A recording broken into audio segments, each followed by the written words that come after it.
Hello, and welcome to another episode of Tea Time with Taneki. Talking about children of divorced parents and parents who decided not to be married. Does co-parenting work? Does it work for the child? Does it work for the parents? The short and sweet of it is yes, but is it hard work? Yes, it is hard work. It's hard work because it takes effort and dedication and time and energy from both parents to be equally involved. Divorce is such an ugly thing anyway, especially when you have young children. Such an ugly thing because you guys decide to split up and go your different ways. It's tough on everybody involved, but especially the children because they have no say. They can't decide, where they go. Most times they don't decide where they go. They don't decide to get divorced. They just have to kind of go with the decision, and they just have to, move on. So it can be very difficult for parents who don't stay together and never intended on but didn't get married, and they brought children into the world before they did get married and they decided to split up. It's the same difficulties, especially if both parents decide to be involved in the child's life.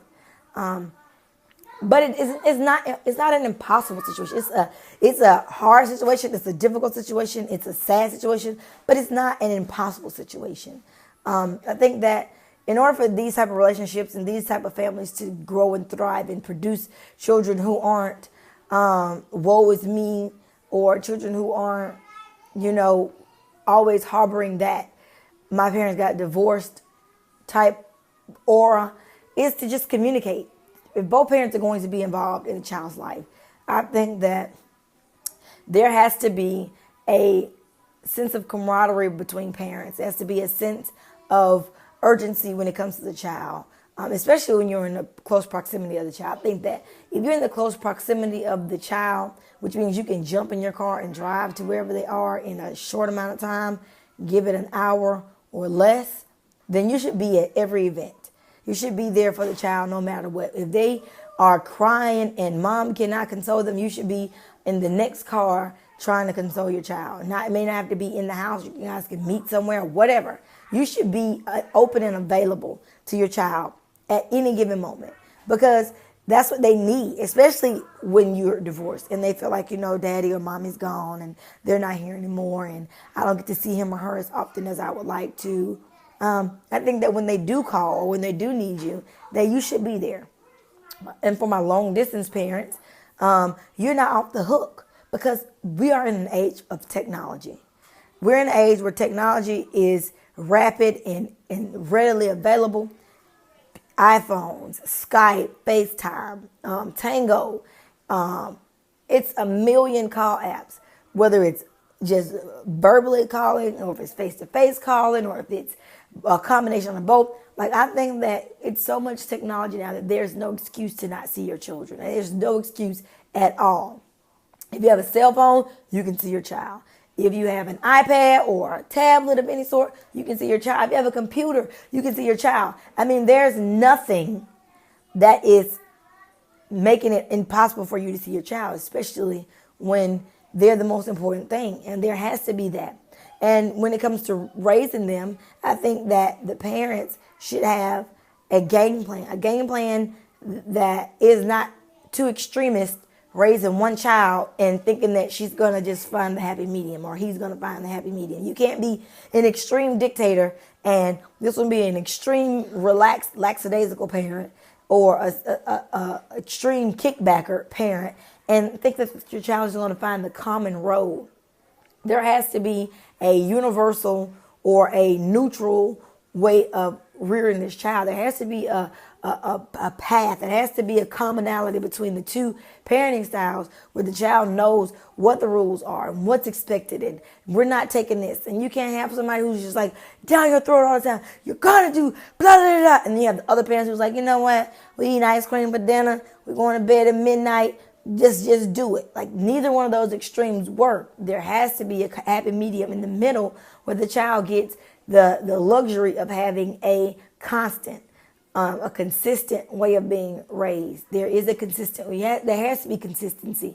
I'm not saying mom and dad get together and always on the phone and always texting and always this, and I have to approve it through your mom or your dad before I make a decision. Not saying that that should be the way, but you guys should have a plan. Parents should have a plan on how we're raising this child.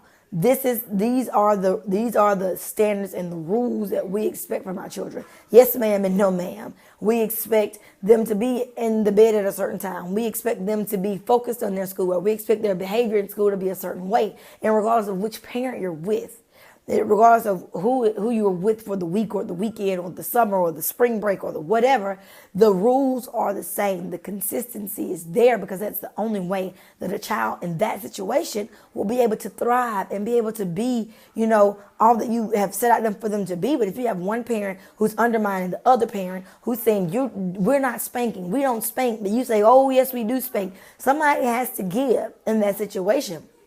Because you'll get one family who, I'm not saying that spanking or not spanking is good or bad. Either way, it's whatever you choose. But if you have one parent who decides that I think that it's best if we spank our child, the other one says, we're not spanking, I'm totally against it, this, that, and the third, I don't think you should call your permission to spank your child. It's your child. But in the same breath, I think that the child needs consistency in the disciplinary thing. If one does times out, try the timeout first. If the timeout doesn't work, then go back to what you know and how you were raised or whatever. But I don't think that you should undermine each other. I don't think that you should belittle each other or berate each other. I don't think that parents in these type of situations should talk down about each other. I don't think that they should, say that one parent is better than the other one, when it's wrong, when it's this, when it's whatever. I think that there should be camaraderie in the family, that everybody respects everybody is down for everybody, and everybody is communicating. The child will only be able to communicate freely with both parents if both parents are neutral to each other. If you guys are biting each other's heads off constantly, the child's not going to tell you, dad, anything about mom, because he's going to think, or she's going to think, you're going to throw it back in her face or whatever. It's just too confusing for the child to figure out, who can I talk to? Who can I confide in without there being severe consequences? You know what I mean? If you're a great mom or you're a great dad, and they say, I want to go stay with the other parent for a little while. Don't take offense to it.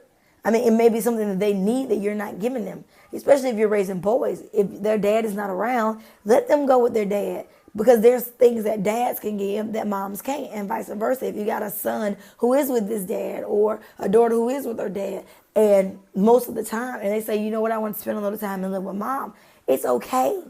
Don't be offended. Nobody planted a bad seed, because they need that balance, whether it's for the whole summer or if it's for 3 months out of the year or if it's for whatever. But if you guys are in close proximity, I think that it should be a no-brainer. See your child whenever you can, as often as you can, whether it's by phone call or text message or by something. Communicate with your children. I think that communication is the best for when you're in that situation, because the parents need to communicate, have one agenda, have one set of rules, the way both houses run when it comes to the child. Have that consistency, and the child will be able to thrive and communicate, and it makes it a safe place in both environments for the child. So do I think that it can work? Yes, but it takes work, dedication, selflessness, for putting the child's needs ahead of that of your own. You not want to talk to the other parent or whatever. I think that it takes work, and it takes discipline, and it takes love to do these things, but it can happen. So I hope you enjoyed this episode of Tea Time. It's tea time, and I'm out of here.